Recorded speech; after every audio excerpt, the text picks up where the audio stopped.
And it's next time on the White Project. Man, my computer can actually really run this game because I'm running a full 30 FPS with no issues. So, that's nice. At least these are all melee focused enemies, so I don't really have to go searching for them. And just bunny hop all the way! Wee!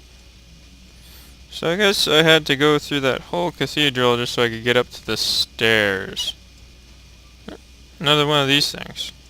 I do not know what these glowing yellow things are. Oh!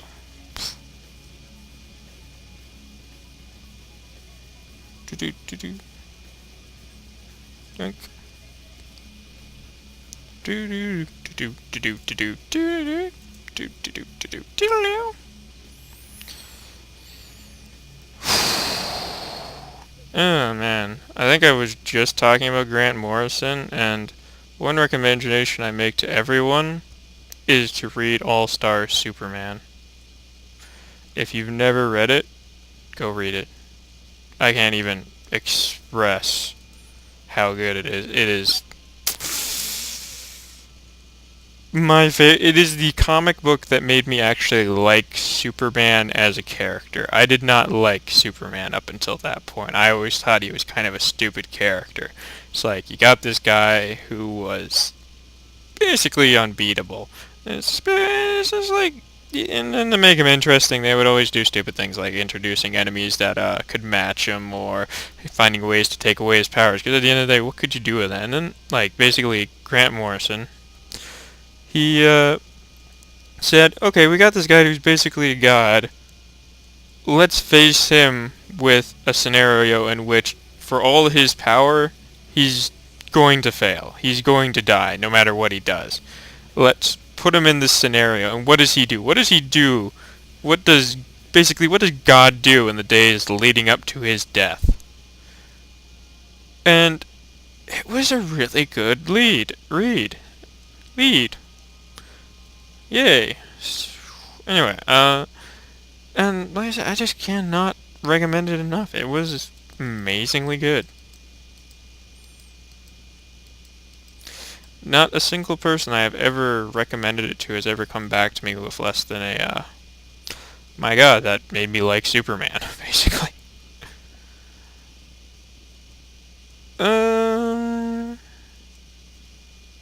Fresh topics.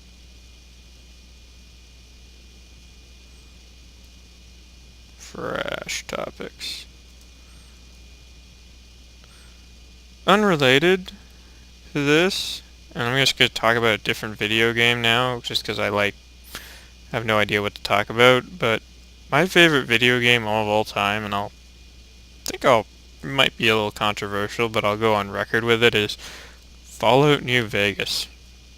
What the fuck? Holy shit, I did not know you could do that. Okay, so if you hold down the main fire and press the alternate, it fires out like that. That is amazing. Oh god, that's so cool. What was I saying? Oh yeah, so my favorite video game of all time is actually Fallout New Vegas, and there are a couple of reasons for it. It was made by Obsidian Studios, and actually they made some really good games, including Knights of the Old Republic 2, which, if you're on my channel, you might be familiar with that.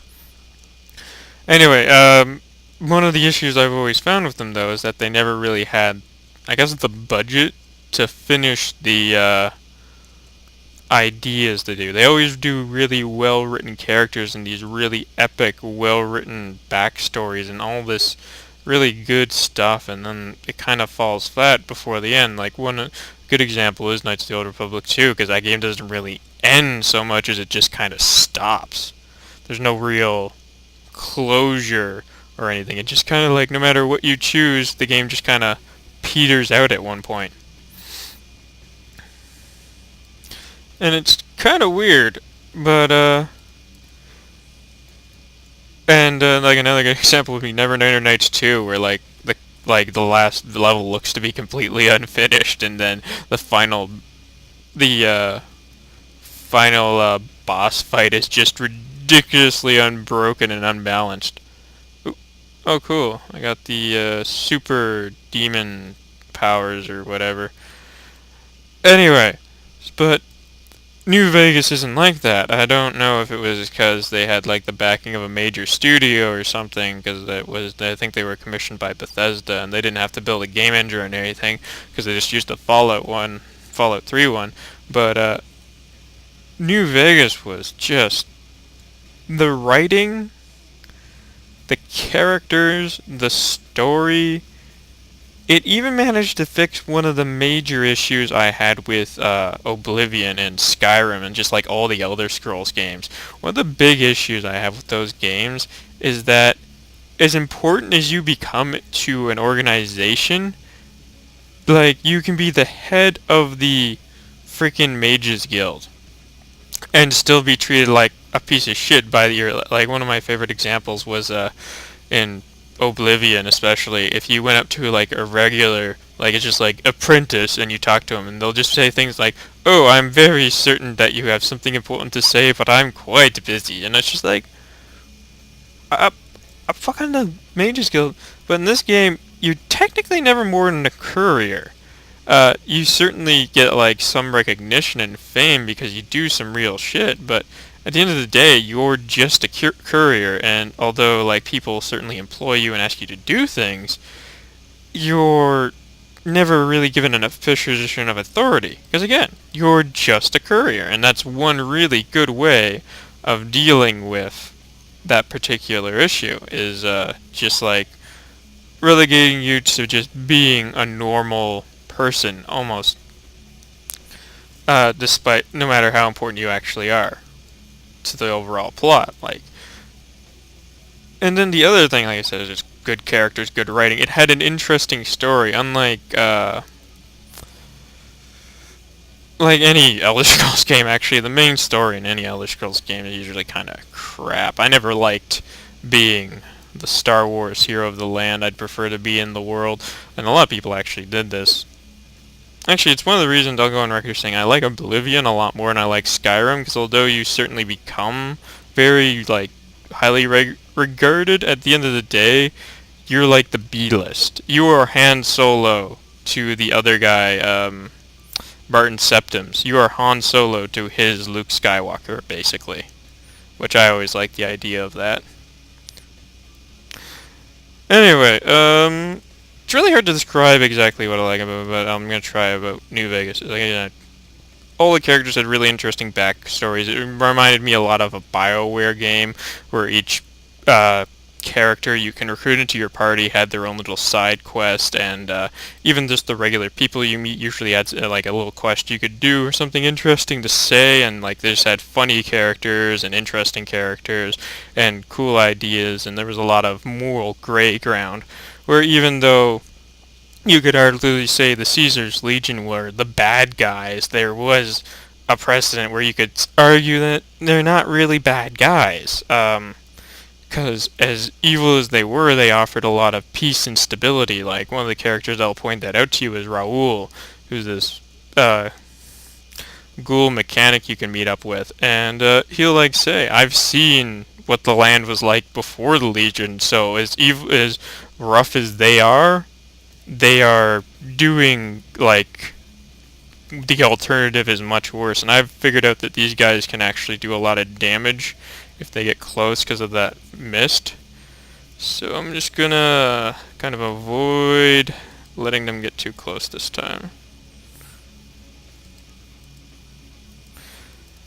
Anyway, and like, so it's got a more complex story than you certainly see in a lot of video games. It's not, you good guy, go out and do this. It's more like, you, a guy, you go out and do whatever you think is right or whatever you think would most benefit you.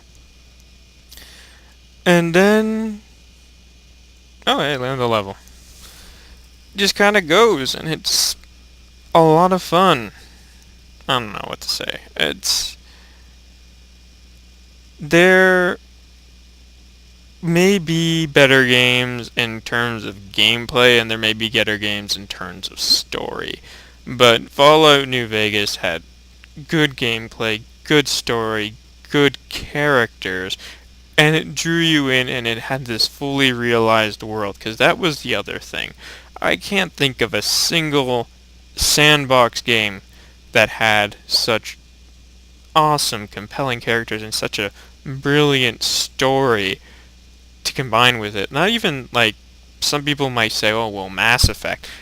I never saw Mass Effect, especially after the first one as being a sandbox game.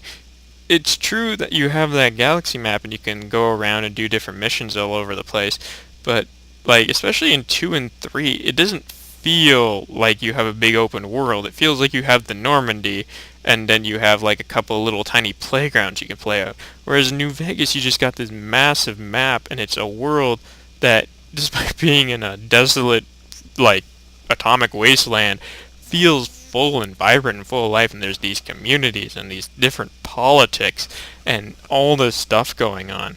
Anyway, I don't know what this had to do with Painkiller, but go play New Vegas if you haven't already, and I'll see you guys next time on the White Project.